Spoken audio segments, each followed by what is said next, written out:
കാലം 1987. കേരളത്തിൽ കെ കരുണാകരൻ മുഖ്യമന്ത്രിയും രാജീവ് ഗാന്ധി പ്രധാനമന്ത്രിയുമായ കോൺഗ്രസിന്റെ പ്രതാപകാലം. കേരളത്തിൽ നിയമസഭാ തെരഞ്ഞെടുപ്പിന്റെ കോലാഹലം മുഴങ്ങിയപ്പോൾ തുടർഭരണം പിടിക്കാനുള്ള തത്രപ്പാടിലായിരുന്നു കോൺഗ്രസ് നേതൃത്വം.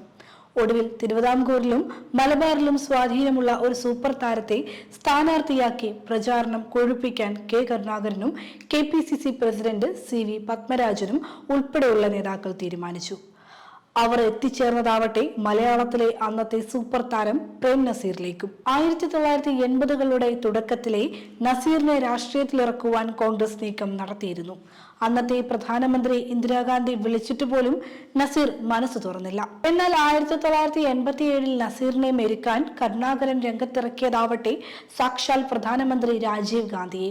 ജന്മനാടായ ചിറയൻകീഴടക്കം ഏത് ഉറച്ച സീറ്റും തെരഞ്ഞെടുക്കാനുള്ള സ്വാതന്ത്ര്യവും തെരഞ്ഞെടുപ്പ് ചെലവും മുഴുവൻ വഹിക്കാമെന്നുമുള്ള വാഗ്ദാനവും കോൺഗ്രസ് നൽകി. എന്നാൽ ആരോമൽ ചേകവരും തച്ചോളി ഒതേനുമൊക്കെയായി വെള്ളിത്തിരയിൽ അംഗം വെട്ടിത്തിളങ്ങിയ നസീർ അതിലും വലിയ മെയ്വഴക്കത്തോടെ കോൺഗ്രസ് രാഷ്ട്രീയത്തോട് മുഖം തിരിച്ചു.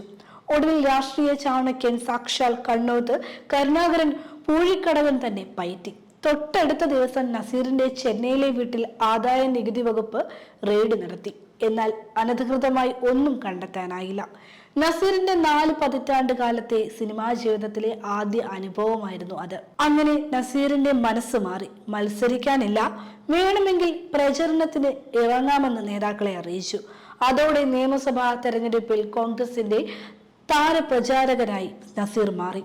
ആരോഗ്യമത്ര മെച്ചമല്ലാതിരുന്നിട്ടും വിശ്രമമില്ലാതെ കേരളത്തിൽ മുഴുവൻ നസീർ ഓടി നടന്ന് പ്രസംഗിച്ചു. സത്യത്തിൽ അന്ന് അതിലൊന്നും പറ്റുന്നതായിരുന്നില്ല നസീറിന്റെ ശാരീരിക അവസ്ഥയെന്ന് മകൻ ഷാനവാസ് പിന്നീട് എഴുതി. ഒരു ദിവസം 42 വേദികളിൽ വരെ അദ്ദേഹം പ്രസംഗിച്ചു. എന്നാൽ തെരഞ്ഞെടുപ്പ് ഫലം വന്നപ്പോൾ നസീർ ഉൾപ്പെടെയുള്ളവർ ഞെട്ടിത്തരിച്ചുപോയി.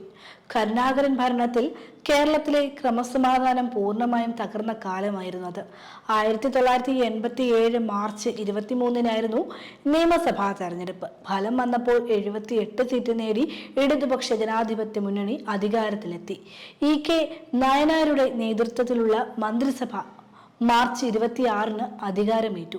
കേരളത്തിലെ സാക്ഷരതയിലും പൊതുവിതരണ രംഗത്തുമെല്ലാം ഒട്ടേറെ അടയാളപ്പെടുത്തലുകൾ നടത്തിയ സർക്കാരായിരുന്നു അത്.